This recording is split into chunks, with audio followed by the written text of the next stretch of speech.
গল্প নিখোঁজ। অরূপকে কোথাও পাওয়া যাচ্ছে না। একটা চিঠি লিখে চলে গেছে। চিঠিটা মাকে উদ্দেশ্য করে লেখা। মা, তুমি ওই লোকটার সাথে নিশ্চিন্তে থেকো। নিজের বাবাকে আমি লোকটা বলতে বেশ স্বাচ্ছন্দ্য বোধ করছি। দিনের পর দিন এরকম কঠোর শাসনে আমায় বড় করেছেন। একটুও কোনো দিন হেসেও কথা বলেননি। তোমার সাথে তো কোনো দিন রূঢ় ব্যবহার করেননি। তবে আমার বেলায় কেন? আচ্ছা, যাবার বেলায় একটা প্রশ্ন ছিল, আমি কি ওনার সন্তান? মা, তোমায় নিচু করছি না। আমি জানি বাবার ছোটবেলায় বাবা ও মা মারা গিয়েছিলেন, তাই পরের কাছে মানুষ। এর জন্য আমি তো দায়ী নই। আমি তো বিটেক ভালোভাবে 9 পয়েন্ট নিয়ে পাশ করেছি। চাকরি করতে তুমি বারণ করেছিলে, বলেছিলে আরও পড়তে হবে। সব তো শুনি তোমাদের কথা। এখনো পর্যন্ত কোনো নেশা করিনি। তুমি দুদিন হলো মাসির বাড়ি গেছো। ভাবলাম তুমি নেই। বাবার জন্য আমার কলেজের গাড়ি ভাড়া, হাত খরচ বাঁচিয়ে যে টাকা জমিয়েছি, বাবার জন্য একটা নীল শার্ট কিনে নিয়ে যাই। কত খুঁজে 1190 দিয়ে একটা শার্ট কিনে বাবাকে দিয়ে বললাম, হ্যাপি ফাদার্স ডে। ওই লোকটা কি করলেন জানো মা? আমায় লাঠি দিয়ে মারলেন। আমি নাকি বাবার টাকা চুরি করে বাবাকে জামা কিনে দিয়েছি। সত্যি মা, আমি চুরি করিনি। আমার জমানো টাকা দিয়ে কিনেছিলাম। ওই পাষণ্ড লোকটা কোনো কথা বলতে দিলেন না। মা, বাবার আলমারিতে নাকি 1500 টাকা ছিল। তুমি কি নিয়ে গেছো? মাসির বাড়ি গেছো, ভাবলাম টাকা লাগতেও পারে। ক্ষমা করো মা, তোমায় আমি চোর বলিনি। জানো মা, ভেবেছিলাম মরে যাব। তারপর ভাবলাম মরবো না, মরলে তো হেরেই গেলাম। তাই পৃথিবীতে থেকেও তোমাদের ধরা দেব না। তোমায় ফোন করতে পারতাম মা। তুমি ওই লোকটার সাথে ভালো থেকো। আমি কিছু জামা, সার্টিফিকেট, আমার ব্যাংকের বই, যেটা নেওয়া উচিত হয়নি, কারণ ওটা তো তোমার আমার নামের অ্যাকাউন্ট, ওই লোকটারই টাকা, তার থেকে আমি কিছুটা তুলেছি। তারপর তোমরা ক্লোজ করে দিও। একটু ব্যাংকে যাচ্ছি, টাকা তুলেই চলে যাব। হ্যাঁ, 50,000 তুললাম। বাড়িতে এসে ব্যাংকের বই রেখে চিঠির কটা লাইন বাকি ছিল লিখে চললাম বহু দূরে। তোমরা আমায় পাবে না, চললাম। বাবি। মা মাসির বাড়ি থেকে এসে চিঠিটা পড়ে ভাবে, তিনি তো টাকা নেননি, তাহলে বাবিই নিয়েছে।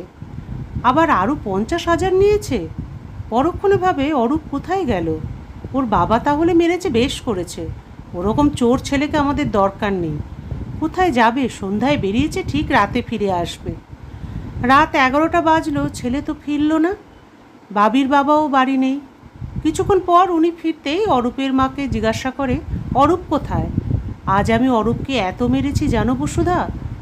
বসুধা বলে, চোর ছেলেকে মেরেছ, বেশ করেছ।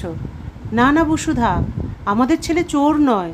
এই দেখো, আমার পকেটেই 1500 টাকা। অরূপকে, তোমার আদরের ধন, বাবিকে ডাকো, আমি ক্ষমা চেয়ে নেব।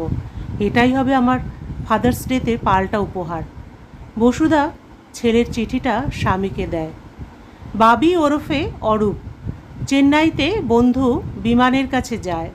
ওরই অফিসে ইন্টারভিউর ব্যবস্থা করে, পাশও করে যায়। অরূপ চাকরিতে জয়েন করে।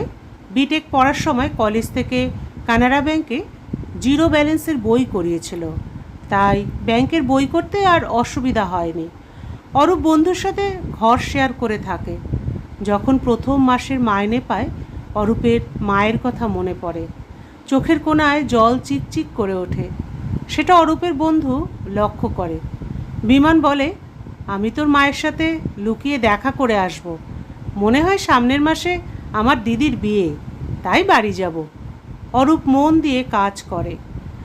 অফিসের বস অরূপকে খুব স্নেহ করেন। ওদিকে বিমানের দিদির বিবাহ 3 মাস বাদে, বিয়েটা একটু পিছিয়েছে। ততদিনে অরূপের 5 মাস চাকরি হয়ে যাবে। হয়তো অরূপও বিমানের দিদির বিয়েতে কলকাতায় যেতে পারবে। বাড়ি ছাড়ার 4.5 মাস বাদে একদিন অরূপ অফিসের পাড়ার টেলিফোন বুথ থেকে মাকে ফোন করে। মা যেন ছেলের নিঃশ্বাস শুনতে পেয়ে যান। অরূপ তো ফোন শুধু ধরেই ছিল। হঠাৎ করে মা বলে, বাবি ফিরে আয়, না হলে তোর বাবাকে বাঁচানো যাবে না। তুই যাবার পর তোর বাবার হার্ট অ্যাটাক হয়েছে, ডাক্তার চেন্নাই নিয়ে যেতে বলেছেন। অরূপ বলে, চেন্নাই কবে আসছো? মা জানায় কাল আসছেন। অরূপ বলে, আমি চেন্নাই এয়ারপোর্টে থাকবো, বাইরে থাকবো, আমি তোমায় ফোন করে নেব। মা বলে, তুই কি চেন্নাই থাকিস? অরূপ বলে, ঠিক আছে, চলে এসো। অরূপ ও বিমান চেন্নাইয়ের হাসপাতালে সব ব্যবস্থা করে রেখেছে। ওই তো মা বাবাকে হুইল চেয়ারে বসিয়ে আনছে, সঙ্গে মাসি মেসোমশাইও আছেন। ছেলেকে দেখে বাবার কি কান্না। বাবা হাসপাতালে ভর্তি হন, মা মাসি মেসো হোটেলে উঠেছেন। দিন 15 বাদে বাবা সুস্থ হন, স্টেন বসানো হয়। বিমান দিদির বিয়ের জন্য বাড়ি গেছে, ঘর ফাঁকা। বাবা মা ছেলের কাছে কদিন থাকতে চাইলেন। মাসি ও মেসো চলে গিয়েছিলেন। সেই বাবা পুরো আলাদা বাবা। অরূপের এরকম বাবাই পছন্দ। অরূপের বস একদিন বাবাকে দেখেও গেলেন, প্রচুর ছেলের প্রশংসাও করলেন। বাবা ও মা কলকাতায় ফেরার দিন এসে গেল। অরূপ কাঁদতে থাকে, বাবাও কাঁদতে থাকেন। আর বাবা অরূপকে জড়িয়ে বলে, তুই প্রকৃত সন্তানের কর্তব্য পালন করেছিস।